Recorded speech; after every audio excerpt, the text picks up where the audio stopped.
Another breakdown of stupid news in the Western media.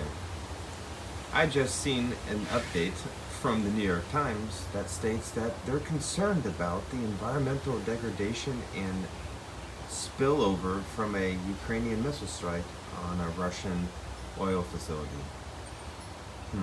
Well, Ukraine is worried about genocide right now.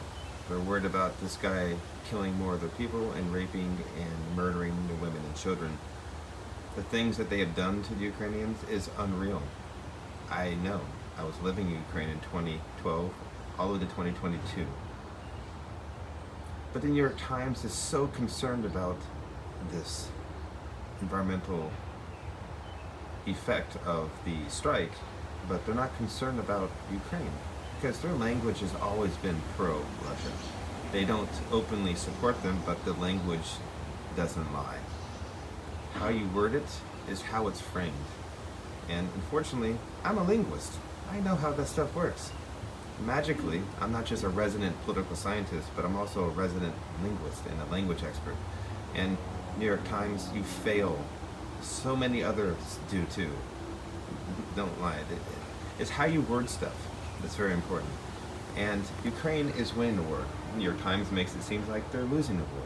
Now they're concerned not about Ukraine had a massive strike and a lot of people died, or every day Ukrainians are dying because Russia's corruptness, or they don't talk about the problems in Russia. They don't even really directly even care about all the little problems that are going on in this type of system.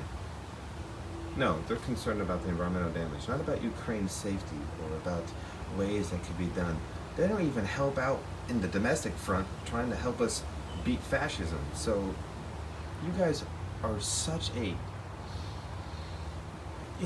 white collar news agency. You don't know what's really going on in reality. You don't really know. You just write your fancy little newsletters, you write your fancy little stuff, and that's what you do. You're a newspaper for fancy people, but not for real news. You guys need to get your act together or you guys are gonna lose your shit.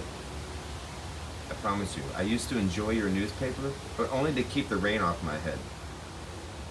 Pro tip, New York Times.